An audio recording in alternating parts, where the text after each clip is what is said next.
Hi welcome back to my channel. ఈరోజు కథ mister Raavan 36 భాగాన్ని వినేద్దాం. ఛీ, మీరు మీ పెంపకం, మీ అమ్మాయిలో ఒక్కటన్నా పద్ధతిగా ఉందా? నాకు నచ్చలేదు. నేను క్యాన్సిల్ చేసుకుందామనే టైంలోనే నా అదృష్టం బాగుండి క్యాన్సిల్ అయిపోయింది. ఇంకా మీ ముఖం కూడా చూడొద్దనుకున్నాను. ఆ అమ్మాయిని పెంచే లక్ష్యమేనేనా? ఒక్కటన్నా ఆమెలో మంచి గుణం ఉందా? మీకు మీరుగా అనుకోండి. ఇంతకు మించి నేనేం చెప్పలేను అని అక్కడి నుంచి వెళ్ళిపోతాడు. ప్రసాద్ గుండెలో గాయమైనట్టుగా ఉంటుంది ఆ మాటలకి. దూరం నుంచి ద్రోణ గమనిస్తాడు. ప్రసాద్ ఇంట్లోకి వెళ్తుంటే ఎదురుగా వెళ్ళి సంజయ్తో మీకేంటి మాటలు అన్నాడు. ఏం లేదు బాబు అని చెప్పి ఇంట్లోకి వెళ్ళిపోతాడు. సంజయ్ ఆ రోజు ఉండి వెళ్ళిపోతాడు. వెంగమాంబ నరసింహ కూడా వెళ్ళిపోతారు. అలా 2-3 వారాలు గడుస్తాయి. దర్శిని ఎప్పట్లాగా గుడికెళ్ళి తను అక్కడున్న కోనేటిలో మునిగి తడిబట్టలతో ప్రదక్షిణ చేస్తూ ఉంటుంది. వల్లి దూరం నుంచి చూస్తూనే ఉంది, కానీ దగ్గరికి వెళ్ళదు. దర్శిని ప్రదక్షిణ చేసేటప్పుడు ఎవరితో ఏమీ మాట్లాడకుండా చేస్తుంది. దర్శినిలో ఉన్న పట్టుదలను చూసి వల్లి మనసు సంతోషపడుతుంది. పాపం రాహుల్ మాత్రం దూరం నుంచి ఆరాధనగా చూస్తూ ఉంటాడు వల్లిని. వల్లి ఏమీ సరిగ్గా పట్టించుకోదు. కాసేపు కూర్చొని వెళ్ళిపోవాలని పోతుంటే దర్శిని వల్లి ఎదురుగా వచ్చి, నేను గుడికొచ్చినప్పుడల్లా చూస్తున్నాను, సైలెంట్గా కూర్చొని వెళ్ళిపోతున్నావు. నాతో పాటు ప్రదక్షిణ చెయ్యొచ్చు కదా. ఎందుకు చెయ్యాలి? ఎవరి కోసం చెయ్యాలి? నువ్వంటే నీ భర్త కోసం చేస్తున్నావు, మరి నేను? నువ్వు నీ భర్త కోసం, కాబోయే భర్త కోసం చెయ్యి. నాకు అలాంటి ఆశలు లేవు. నేనింక వెళ్తాను అని వెళ్తుంటే నువ్వు ఏదీ సరిగ్గా వినవు. ద్రోణ మాట్లాడినంత మాత్రాన నాతో మాట్లాడచ్చు కదా. ద్రోణ మీద కోపం నా మీద ఎందుకు చూపిస్తున్నావు? నీతో మాట్లాడితే ఆ సైకో నా మీదకి వస్తాడని. ఎందుకులే, మీరు ఏమన్నా చేసుకోండి, నాకు అవసరం లేదు అని వల్లి వెళ్ళిపోతుంది. దర్శిని గుడిలోని ముందుకు వెళ్తుంది. అక్కడక్కడ నిలబడిన వ్యక్తిని చూసి ఆగి అతని దగ్గరికి వెళ్తుంది. దర్శిని చూస్తూ, ఏంటి నా దగ్గరికి వచ్చావు ఇప్పుడు? నువ్వు వల్లి చూస్తున్నావని తెలుసు. నువ్వు వల్లిని చూడ్డం తగ్గించుకుంటే మంచిది. నువ్వు ఎవరు చెప్పడానికి? అది నా బానిస. ఆల్రెడీ మేము రిలేషన్లో ఉన్నాం. అది నువ్వు అనుకుంటే సరిపోదు మిస్టర్ వసంత్, తను కూడా అనుకోవాలి. నువ్వు ఇంకా భ్రమలోనే ఉంటున్నట్టున్నావు. తన కాలి గోటును కూడా నువ్వు తాకలేదు. ముందు అది తెలుసుకో అని అక్కడి నుంచి రాహుల్ దగ్గరికి వెళ్తుంది. వసంత్కి ఏం అర్థం కాదు. ఇదేంటి ఈవిడెలా చెప్తుంది? మేము రిలేషన్లో ఉన్నామంటే నాకు ఫస్ట్ నుంచి అనుమానంగానే ఉంది. ఈ రాహుల్ గాడు ఏదో చేస్తున్నాడు, తెలుసుకోవాలి అని ఆ గుడిలో నుంచి బయటకు వెళ్తాడు వసంత్. ఇతను ఇంకెవరో కాదు, మన రాహులే. ఏంటన్నయ్యా, చాలా రోజులుగా చూస్తున్నాను. వల్లి కోసం ఎదురు చూస్తూ ఉంటావు. తను ఉన్నంతసేపు ఉంటావు, తర్వాత వెళ్ళిపోతావు. అదేదో వెళ్ళి వల్లితో మాట్లాడచ్చు కదా. తను నాతో మాట్లాడదురా. నేనంటేనే ఇష్టం ఉండదు. ఇంకా ఇష్టం లేనప్పుడు నేను ఎలా చనువు తీసుకుంటాను? అదొక్కప్పుడన్నయ్యా. మీ స్టోరీ అంతా నాకు తెలిసింది. తను మాత్రం చాలా పవిత్రంగా ఉంది, కాపాడుకుంటూ వచ్చారు. ఇంకా మీకు తప్ప ఎవరికి చెందాలి వల్లి? నేను ఒక ఆడపిల్లగా తనకి న్యాయం జరగద్దని కాపాడాను, అంతేగాని స్వార్థంగా నాకే దక్కాలని కాదు. కానీ వల్లి మనసులో నాకు స్థానం లేదు. అలా మాట్లాడుకుంటూ ఇద్దరు గుడి బయటకు వస్తారు. వసంత్ అక్కడే ఎదురు చూస్తూ ఉంటాడు రాహుల్ కోసం. రాహుల్ దర్శిని మాట్లాడుకోవడం చూసి, అమ్మా, వీడు వీళ్ళతో కలిసిపోయాడు, ఇంకా నాకేం హెల్ప్ చేస్తాడు? ఎలాగైనా వల్లిని ఊర్లో నుంచి తీసుకెళ్ళాలి అని నిర్ణయించుకుని అక్కడి నుంచి వెళ్ళిపోతాడు. అన్నయ్య, నేను ఒకసారి వల్లితో మాట్లాడతాను. మీరు ఎవరి గురించి ఆలోచించకండి. తను ఒప్పుకుంటే ఇదే అమ్మవారి ముందు పెళ్లి చేసుకోండి. వాడిని వాడిని చూస్తే అంత మంచివాడుగా లేదు. మీరు ఎంత తొందరగా పెళ్లి చేసుకుంటే వల్లిని అంత కాపాడినట్టు అవుతుంది. నాకు ఆ నమ్మకం లేదు దర్శిని. నువ్వు ముందు ఇంటికెళ్ళు. ద్రోణ నీ కోసం ఎదురు చూస్తాడు కదా. దర్శిని ఇంటికి వెళ్ళేసరికి ద్రోణ హాల్లో తిరుగుతూ ఉంటాడు. దర్శిని కోపంగా చూసి ఎదురొచ్చి, ఏంటి గుడికని చెప్పి ఎంతసేపు వెళ్ళావు? అవును, గుడికి వెళ్ళాను. కావాలంటే రాహుల్ని అడగండి. కాసేపు రాహుల్ అనితో మాట్లాడొచ్చాను. ఏంటి నీకు వాడితో మాటలు? నేనేమీ మీ వల్లితో మాట్లాడలేదు. రాహుల్ అనేతో మాట్లాడొచ్చాను. నాకు అన్నయ్యకి కొన్ని పర్సనల్ విషయాలున్నాయి, అంతవరకే చెప్పగలను అని తిప్పుకుంటూ దేవుడి గదిలోకి వెళ్తుంది. ఓ యబ్బో, దీనికి నా మీద భయం మొత్తం పోయిందే. దేవుడి గదిలోకి వెళ్ళి మనస్ఫూర్తిగా దండం పెట్టుకుని కిచెన్లోకి వెళ్ళి కాఫీ పెట్టుకుంటుంది. రిలాక్స్గా కాఫీ తాగుతుంటే ద్రోణ వెనక నుంచి ఒక కాఫీ తీసుకొని తాగుతాడు. గుర్రుగా చూస్తుంది ద్రోణని. ప్లీజ్ అండి, నేను ఇప్పటి వరకు ఏమీ తీసుకోలేదు. మీరు అలా నా కాఫీ తాగడం ఏం బాగలేదు. ఆ బుద్ధి ముందుండాలి.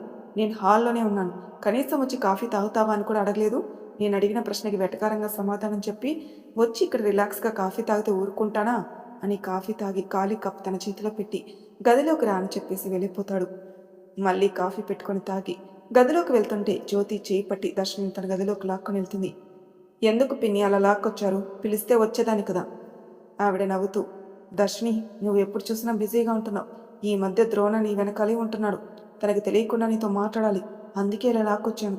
ఏమనుకోకు, కూర్చో, నీతో మాట్లాడాలి. చెప్పు పిన్ని, ఏదైనా పని? ఏమీ లేదమ్మా. నువ్వు ఆ రోజు నీ ఆస్తి ఎంత మంచిగా అడిగావు. నీ హక్కు నువ్వు పోగొట్టుకోకు. నీ అమ్మ నుంచి వచ్చిన ఆస్తి నీకు కావాలి. నీకు సపరేట్గా నీకంటూ ఒకటి ఉండాలి కదా. మంచి పని చేసావు. అలాగే అడుగు. మీ అమ్మకి ఎంత అయితే వస్తుందో అది నీ పేరు మీదే రాయించుకో తల్లి. అయ్యో పిన్ని, నేను ఆ రోజు కావాలని అడిగాను. నాకు ఆస్తి అవసరం లేదు. అమ్మే లేనప్పుడు ఆస్తి ఎందుకు పిన్ని? నాకైనా ద్రోణ నాకు ఇవ్వడు. ఎందుకు మా మధ్యన ఈ విషయం గురించి గొడవ? పిచ్చి, అలా పోగొట్టుకుంటావా ఏంటి? తల్లిగారి నుంచి వచ్చిన ఆస్తి ఎంతైనా ఈ ఆస్తంతా నీదే అనుకో. కానీ మీ అమ్మకొచ్చే వాటా నీకుంటుంది కదా. అది మంచితనం పోకుండా ద్రోణాతో ఎలాగైనా నీ ఆస్తి వాటా తీసుకో. సరే పిన్ని అని అక్కడి నుంచి వెళ్ళిపోతుంది. వెళ్ళిపోతున్న దర్శినికి రీతు ఎదురిచ్చి, హలో, ఏంటి బావ గదిలోకి వెళ్తున్నట్టున్నావు? నీకొక విషయం చెప్పాలి. ఆ సంజయ్ ఇక్కడికి వచ్చాడు. ఆ సంజయ్ పెళ్ళంట కదా. బావా మరి పెళ్లి సంబంధం మాట్లాడాడు. ఆ సంజయ్ ఎవరో నీకు గుర్తుందా? ఫస్ట్ గుర్తుకు రాలేదు, గుర్తొచ్చింది. అయితే ఏంటి ఇప్పుడు? బావకు చెప్పి ఆ పెళ్లి క్యాన్సిల్ చేసాయి. నన్ను కాదనుకొని వెళ్ళినోడికి సంజనాతో పెళ్ళెందుకు? అది నీకనవసరం. నిన్ను కాదనుకున్నంత మాత్రాన సంజనాని చేసుకుంటే ఏంటి? సంజన చాలా మంచి అమ్మాయి. సంజయ్కి సంజన కరెక్టే. ఈ విషయంలో జోక్యం చేసుకోకూడదు. బావకి తెలిసిందంటే ఊరుకోడు. రీతు ఉక్రోషంగా, ఎవరైనా ఎక్కడికన్నా వెళ్ళని, నువ్వు మాత్రం బావతో పడుకోవడానికి వెళ్తున్నావా? లాగి పెట్టి కొడుతుంది రీతుని.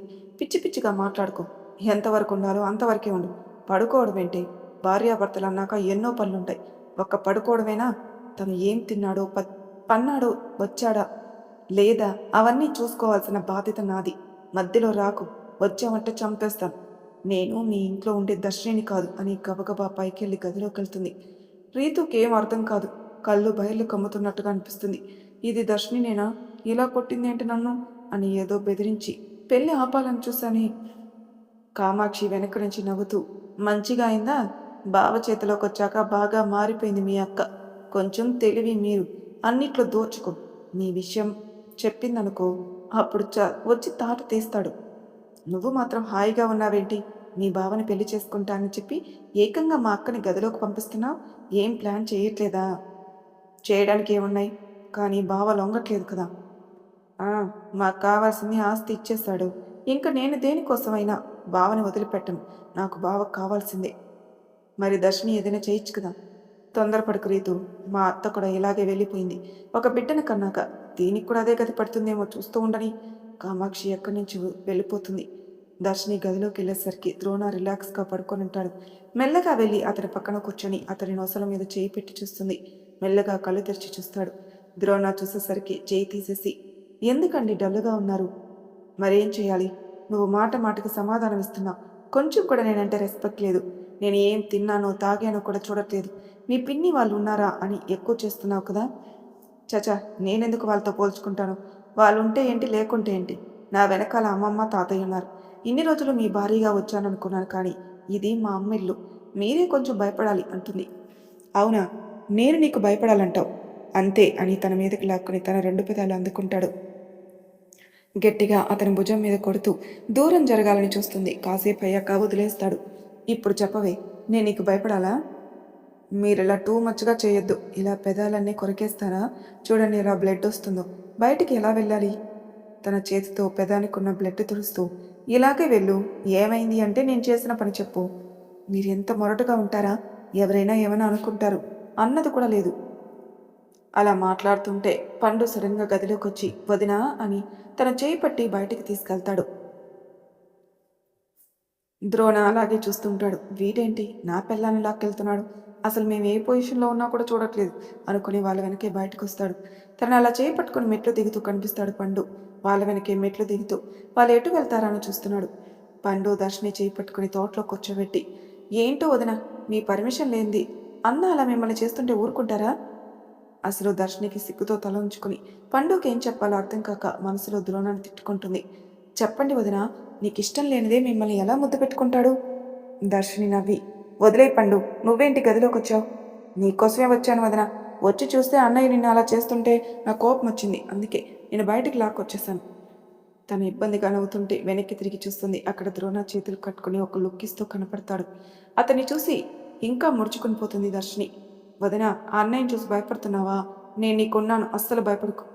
మా గదిలోకొచ్చి మాకు ప్రైవసీ ఇవ్వకుండా అలా లాక్కొస్తున్నావేంటి? ప్రైవసీ ఏంటి? వదినికి ఇష్టం లేకుండా నువ్వు ముద్దు పెట్టుకుంటావా?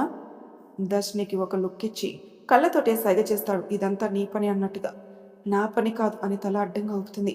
చూసావా, కళ్ళతోటే వదిని బెదిరిస్తున్నావు? అరేయ్, నీకు పెళ్ళి అయితే అర్థమవుతుందిరా, కొంచెం వదిలేయరా. నీ వదినతో నాకు పనుంది. పనేంటో నాకు తెలుసు. వదిన, నువ్వు మాత్రం అన్నయ్యతో మాట్లాడుకో. చూడు ఎలా రక్తం వచ్చేలా కొట్టాడు. కొట్టానా నేనా? వీడు చిన్న పిల్లోడా పెద్ద పిల్లోడు అనుకోవాలా? నేను కొట్టలేదురా, కొరికాను. దర్శిని ఇబ్బంది పడుతూ ద్రోణని కోపంగా చూస్తూ, పండు నేను తర్వాత వస్తానులే అని అక్కడి నుంచి వెళ్ళిపోతుంది. పండు సైలెంట్ అయిపోయి వాళ్ళన్నకు ఒక లుక్ ఇచ్చి వెళ్ళిపోతుంటే ద్రోణ చేపట్టి ఆపి తన మెడ మీద చేతులు వేసి, నాన్న, నువ్వు పెద్దగా అయిపోయావురా. కంపెనీ మేనేజ్మెంట్ అంతా నువ్వే చూసుకోవాలి. ఈ విషయాలు తెలియకపోతే ఎలారా? నీకు ఎప్పుడైనా అమ్మాయి తేరాస పడుతుంది కదా, ఇలాగే చేయాలి. ఇవన్నీ నేర్పియాలంటే నాకు కష్టం కదరా. ఎలా పెరిగావు ఏంట్రా నువ్వు? నేను మంచిగానే పెరిగాను, నువ్వే బ్యాడ్గా పెరిగావు అనుకుంటూ అక్కడి నుంచి వెళ్ళిపోతాడు. ద్రోణ నవ్వుతూ కిచెన్లోకి వెళ్ళి చూస్తాడు. అక్కడ దర్శిని కనపడుతుంది. వెనక నుంచి నడుం మీద చేతులు వేసి గట్టిగా హాక్ చేసుకుని, ఏంటే నీ మరిదిని నా మీద పంపిస్తున్నావు? కొంచెం దూరం జరగండి. పెళ్లి కావాల్సిన పిల్లలు ఇంట్లో ఉన్నారు. ఉంటే ఉండని, మనల్ని చూసి తొందరగా పెళ్లి చేసుకుంటారులే. ఇంకా వాళ్ళు రాక్షసులు అవుతారు. అసలు మీ మీదకే వస్తారు, జాగ్రత్త అని పక్కకి నెట్టేస్తుంది. మరీ మంచిది. నా మీదకి వస్తే నేను ఎలా హ్యాండిల్ చేయాలో నాకు తెలుసులే. అవునా, కామాక్షిని రీతుని పిలవాలా? ఎప్పుడెప్పుడు మీరు దొరుకుతారా అని గుంటనక్కల్లాగా ఎదురు చూస్తున్నారు.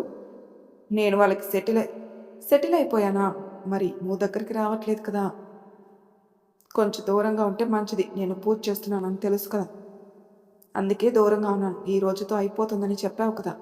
ఇంకా కాలేదు, కంప్లీట్ అయ్యాక చెప్తాను, అప్పుడు దగ్గరకు రండి అంటుంది. అలా అంటే కుదరదు. మనం కలిసి ఉన్నది 3 రోజులే. దానికి నువ్వు ఎంత బిల్డప్ ఇస్తున్నావు? రోజు ఏదో నాకు ఆఫర్ ఇస్తున్నట్టు. మధ్యలో వీళ్ళు గొడవ ఒకటి. ఇంతమందిని దాటుకుని బెదిరిస్తూ నీ దగ్గరికి వస్తే నువ్వు ఛాన్స్ ఇవ్వకపోతే ఎలా? ఉమ్మడి కుటుంబం అంటే ఇలాగే ఉంటుంది. మీరు కొంచెం దూరం జరుగుతారా? వెనక నుంచి ఎవరో చూస్తున్నట్టు అనిపిస్తుంది. చూస్తే చూడని అని దర్శని తన వైపు తిప్పుకొని తన పెదాల మీద ముద్దు పెట్టి, ఇప్పుడు చూడు ఎంత బాగుందో అని, తొందరగా పని కంప్లీట్ చేసుకుని గదిలోకి రా అని చెప్పేసి వెళ్ళిపోతాడు. వామ్మో, ఈయన రోజు రోజుకి అందరి ముందు కావాలని చేస్తున్నాడే. వీళ్ళు నా మీద కక్ష కట్టేలాగా ఉన్నారు అనుకుంటూ మెల్లగా పక్కకు తిరిగి చూస్తుంది. అక్కడ రీతు కోపంతో రగిలిపోతూ కనిపిస్తుంది. రీతు దగ్గరికి వెళ్ళి, ఏంటి రీతు, ఏమైంది? ముఖం అంతలా కోపంతో ఎర్రబడ్డావు? తను కొంచెం నార్మలై, ఏం లేదు. నువ్వేం చేస్తున్నావు? కిచెన్లో రొమాన్స్ ఏంటి? మేమందరం చూడాలనా? చూడు రీతు, మా విషయాలు నువ్వు పట్టించుకోకు. మాకు ఎప్పుడు ఎలా ఉండాలో మాకు తెలుసు. నువ్వు ఇంటికి ఎందుకు వచ్చావు, ఏ పని మీద ఉందో చూసుకొని వెళ్ళండి.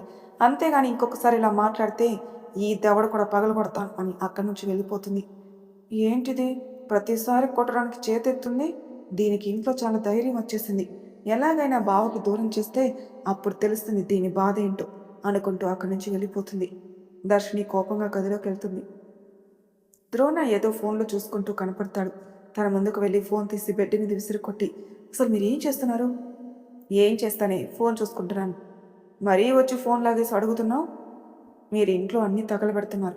మీరిప్పుడు నన్ను ఏదో చేశారని ఆ రీతు నా మీద మండిపడుతుంది. నేను వాళ్ళందరితో అనిపించుకోవాలా? నేనేం చేశాను? ఒక ముద్దిచ్చి వచ్చాను అంతేగా.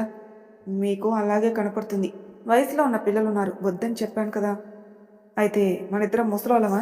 పిచ్చిగా మాట్లాడుకో అని చేయి పట్టి తన మీదకి లాక్కొని, నాకు కావాల్సింది జరగాల్సింది అని తన మీద పడి తనలో కలపోసుకుంటాడు. తను ఎంత వద్దన్న అసలే వినడు. కొంత సమయం తర్వాత ద్రోణ దర్శిని విడిచేసి పక్కకి పడుకుంటాడు.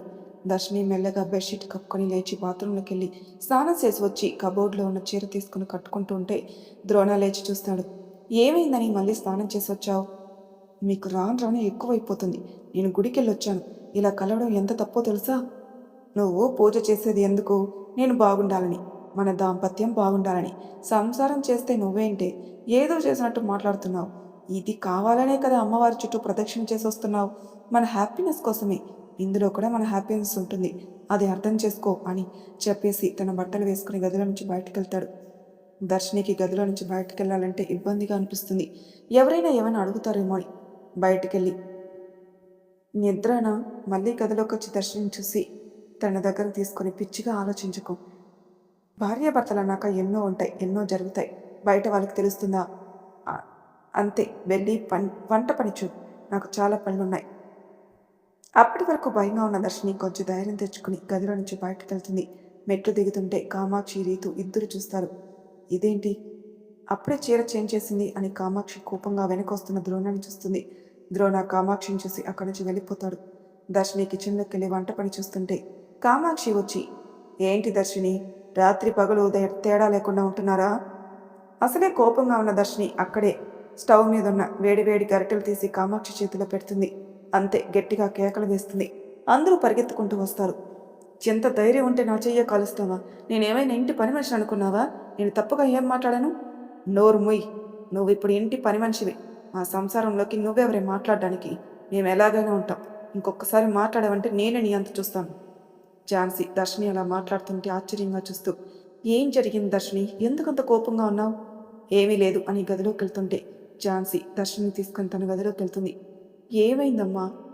కళ్ళ నీళ్ళతో, ఏం జరగాలమ్మమ్మా? ఇంట్లో అందరూ శత్రువులే. నేను భర్తతో ఉన్నా కష్టమే, లేకున్నా కష్టమే. తను మాత్రం ఏదో ఒకటి చేస్తున్నాడు. అందరి కళ్ళల్లో పడుతున్నాం. ఎప్పుడెప్పుడు మా ఇద్దరిని విడదీయాలని చూస్తున్నారట. నేను ఎంతో నిష్ఠగా అమ్మవారికి పూజ చేసి వచ్చాను, కానీ ఈరోజు తను విఫలం చేశాడు. ఏం చేస్తాడు? ఇంకేం చేస్తాడు? వద్దన్న వినకుండా నాతో ఉన్నాడు. అది తప్పు కదమ్మా. ఝాన్సీ నవ్వుతూ, ఎంతో ఆనందంగా సంతోషంగా ఉండాలని కదా అమ్మవారిని కోరుకునేది. ఇదేమీ తప్పు కాదు. అయినా ఈ రోజుకి అయిపోయింది కదా, ఏమీ మనసు పాడు చేసుకోకు. భార్యాభర్తలు కలడం అన్నది సృష్టి ధర్మం, అంతేకాని వేరే విధంగా ఆలోచించుకో. నీ మనసు పాడు చేసుకోకు. ప్రతి దానిలో కామాక్షి, రీతు ఇద్దరూ వస్తున్నారమ్మమ్మ. నేనేం చేయను, వాళ్ళని దాటుకుని ముందుకెళ్ళలేకపోతున్నాను. వెళ్ళాలి. శత్రువులు మన చుట్టూ ఉంటేనే ఏం చేస్తున్నారో తెలుస్తుంది. నువ్వు ఇంకా అన్నీ తెలుసుకుని నా మనవడికి ఏం కాకుండా చూసుకోవాలి. కామాక్షి మాత్రం చెయ్యి అంతా కాలిపోయి కమిలిపోయి ఉంటుంది. లీలా వచ్చి తన కాయింట్మెంట్ రాస్తుంది. కామాక్షి ఏడుస్తూ, చూసావా లీలా, చిన్నప్పటి నుంచి ఇంట్లో పెరిగాను, నన్నే కాల్చింది. నిన్న మొన్న వచ్చి, తను మా చిన్నమ్మ కూతురట. అలా తెలిసినప్పటి నుంచి ఎంత అధికారం చేయాల్స్తుందో మనుషుల మీద, ఇంటి మీద. అమ్మా, ఒక్క మాట చెప్తాను, మీరు శ్రద్ధగా వినండి. తనకు పెళ్ళైంది. ఇంటి కోడలు. భార్యాభర్తలు అన్నాక చిన్న చిన్న సరసాలు సరదాలు ఎంతో బాగుంటాయి. మీకు అవి ఏమి అర్థం కావట్లేదు. మీరు పెళ్లి చేసుకుంటే మీ భర్తతో ఆనందం వేరే ఉంటుంది. మీరు అనవసరంగా ద్రోణాగారి మీద మనసు పెట్టి ఏదేదో చెడు ఆలోచనతో ఉంటున్నారు. మిమ్మల్ని ఇలా ఒక పని మనిషిని ఇంట్లో ఉంచాడు అంటే అర్థం చేసుకోండి మీ ప్రవర్తన ఎలా ఉందో.